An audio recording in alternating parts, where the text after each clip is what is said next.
Good morning and Boker Tov. Great to be back together again. I want to thank our generous sponsors for the 10 Minutes of Meaning series for the year. Lenny and Chani Grunstein, in memory of Chani's father, Aaron ben Yitzchak, whose neshama should have an aliyah. We continue with our study of Mesillas Yesharim, the path of the just. Ramchal, R Moshe Chaim Luzzatto continues to chart for us a path for how to be our best selves, how to live our best lives, how to try to achieve the greatest perfection that we're capable of. We are up to the chapter 11, Midas Nikias. We began with the Midah of Zehirus, how to live a life of mindfulness and caution, how to be present in all of our thought and all of our speech and all of our behavior. We moved to Zrizus, alacrity and zeal, enthusiasm, how to set goals, make resolutions and pursue them and achieve them.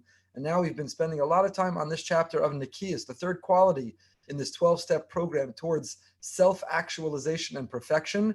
The Midah of Nikias is all about how to purge and rid ourselves of the temptations, the behavior, the type of things that shouldn't be part of our repertoire at all. We talked about the external actions, and now the Ramchal has moved over to the internal character traits. He says, many intelligent, sophisticated, advanced people, they don't focus on character traits. They think, growing character, reading, focusing on character, that's for people unintelligent. But the truth is, the most intelligent need to have the self-awareness. We need to know who we are and how we behave, how we're perceived. What are the triggers that make us react in certain ways where we sabotage our own success, our own happiness? We sabotage the relationships with the people around us. They're called midos, we said last time. Midah means a measure, because these are not categorically good or bad, with the exceptions of anger and the exception of arrogance. Those are two categorically bad qualities. All others belong in our repertoire, belong in their ingredients in our recipe. It's just a question of what midah, what measure. Too much pepper, you destroy the dish. Too little pepper, it has no flavor. We need a little bit of stubbornness. We need a little bit of a fire in our belly. We need a little bit of envy, to be envious of people with their spiritual accomplishments and to want to be like them. Kinaso from Tarba Chachma. So it's a question of what midah, what measure to have. And we began with the character trait of arrogance. Arrogance is a character trait. The Rambam, the Ramban both agree that arrogance is categorically bad. An inflated ego, an inflated sense of self, a person who thinks they're better, superior, arrogant person. There's not enough room in this world, says Hashem, for both him and the arrogant person. So we're up to the paragraph. There's another arrogant person who thinks that they're worthy of praise, that they have superior qualities. And they think that the whole world has to respond. They can terrorize the world. We know people like this. Maybe they have power, they have fame, maybe they have money, maybe they have good looks or charm or charisma, maybe they're athletic, maybe they're handsome, maybe they're artistic. And because of whatever gift or skill that they have on loan from the Almighty, never really ever owned by them, they think that they can control others. They try to micromanage the world, manipulate the world. They think the whole world has to respond to their will and whim, what they want. Before him, it's unfitting for people to approach, to talk, to request anything. People are so arrogant. Who are you to ask me? Who are you to talk to me? Who are you to stop me? Who are you to say anything? I have an opinion. Do you know who I am? Do you know the power I have? This is how I drew it up. This is how I think the world has to operate. This is what I want you to do, and this is how I want you to behave. There are people who rule their homes this way. Their spouses, their children live in fear and terror. Their coworkers, their friends are not really their friends. Just nobody wants to deal with their ego. And they have no self-awareness. People whose egos are so inflated, they think they're so superior, they try to micromanage and control those around them. They have no self-awareness. They don't even realize how they're perceived, that their relationships are also shallow and counterfeit and fake, because people are just going through motions, because you can't really connect with an arrogant person. A person who doesn't lower their wall and let you in. The person who doesn't feel that they have something to learn from you. The person who doesn't actually connect, you can't really have a relationship. And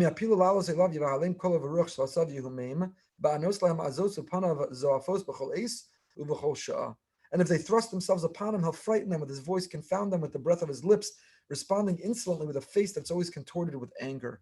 The arrogant person gets angry. The arrogant person, when the world doesn't happen the way they want, the way they drew it up. What do you mean? I didn't want a red light. I didn't want a delay of the flight. I didn't want my kid to leave something on the floor. I didn't want you to be running late. I didn't want you to behave that way or say that or do that.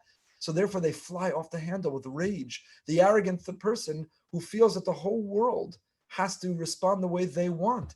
that everything has to be choreographed by them, that everything has to follow their order and their dictate, the arrogant person gets angry easily.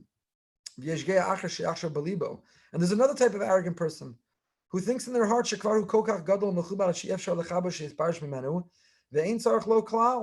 an arrogant person who thinks that is great and so esteemed that honor is inseparable from being, and he has no need to cultivate it. You know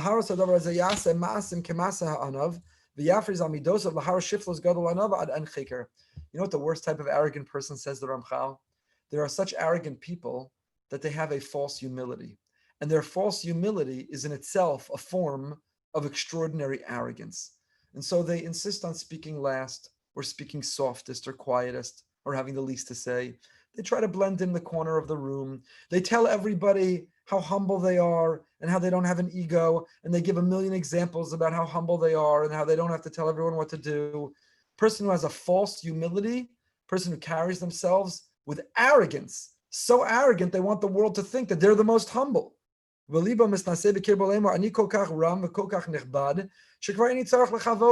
fact, I'm so great, I don't need you to flatter me. I don't need you to honor me because I'm so great. Your honor is an insult. That's how great I am and how much greater I am than you.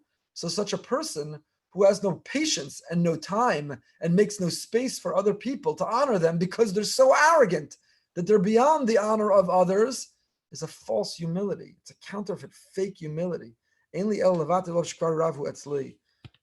That's yet another type of an arrogant person. So the Ramchal here is unpacking. It's really extraordinary that nearly 300 years ago, he had such insight to the human psyche and psychology that he's able to develop and unpack these different forms of arrogance. Arrogance can express itself. Sometimes the arrogant person is the loudest in the room. Sometimes the arrogant person is the quietest in the room. These are opposite expressions or manifestations, but equally they stem from a sense of arrogance. I've arrived, I'm great, I'm superior, I'm better. My time is more valuable than others. My wisdom is greater and more compelling than others. My talents and my skills are more honed than others and cultivated than others. Such an arrogant person. Again, it can express itself in different manifestations, but equally it comes from arrogance. And an arrogant person is like an idolater because they're worshiping themselves. An arrogant person only has a relationship with themselves and with no one else, not with God and not with other people who live in fear and terror of them. You know, the arrogant person, you have to walk on eggshells around them and choose your words carefully and make sure you're not going to upset them because the whole world revolves around them. They're at the center of the circle and everything needs to fit into their formula.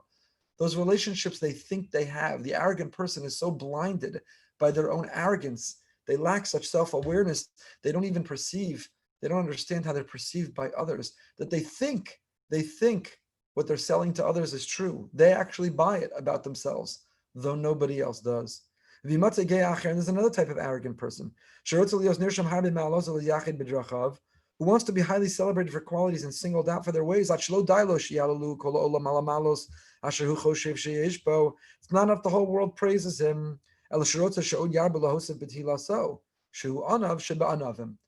And a person is so arrogant that they're insulted that they're not praised for their humility.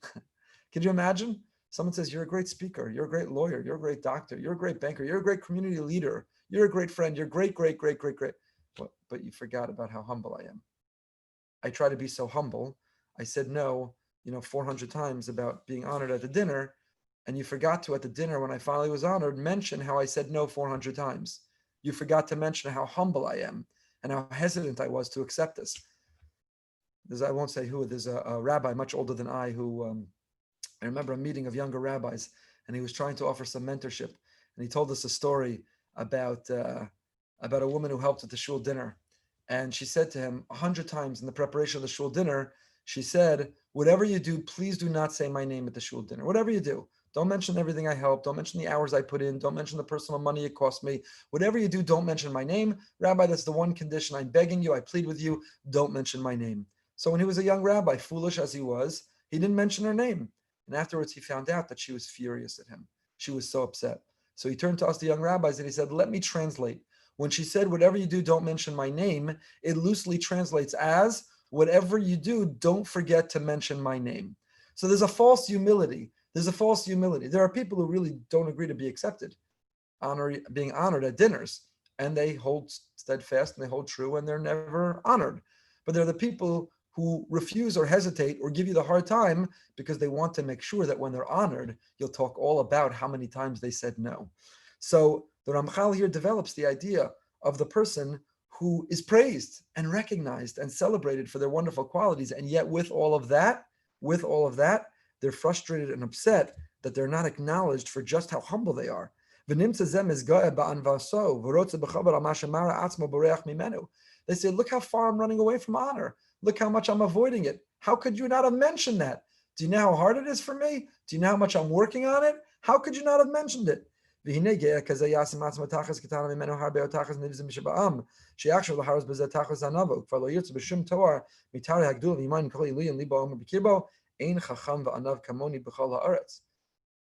the arrogance, the person who says, there's no one as wise and humble like me in the entire land. I'm the most humble there is. I'm the most humble. There are people who actually will show off to you. I don't need anything. I don't need a designated seat, and I don't need honor. I don't need to be honored, and I don't need the kavod. Again, you have certain kibudim at simchas, and the person who says 400 times to you, I don't need the kibud. I don't need the kibud, which loosely translates to, don't forget to give me the kibud. Sometimes a person can be arrogant in the way that they're showing off about their humility, or this person's arrogant because they are complaining that they failed to be acknowledged and celebrated for the humility, which itself is a form of arrogance. So arrogance takes on so many forms, and that is why it is one of the categorically bad qualities. It doesn't belong in any midah. And in this character trait of Nikias, in this chapter, the third character trait that we're working on with the Ramchal, we're trying to purge arrogance from ourselves. And we do that by having people around us, a good spouse, good friends, checks and balances, who put us in our place and humble us and remind us where we come from, that the gifts and talents and skills that we have, they're not part of our permanent collection. And we'll continue with how to achieve humility and overcome the arrogance, Mirz Hashem, next week. Have a wonderful day. We continue with Living with Emunah at 8:45, 9 o'clock tonight, behind the Bima. They're not part of our permanent collection.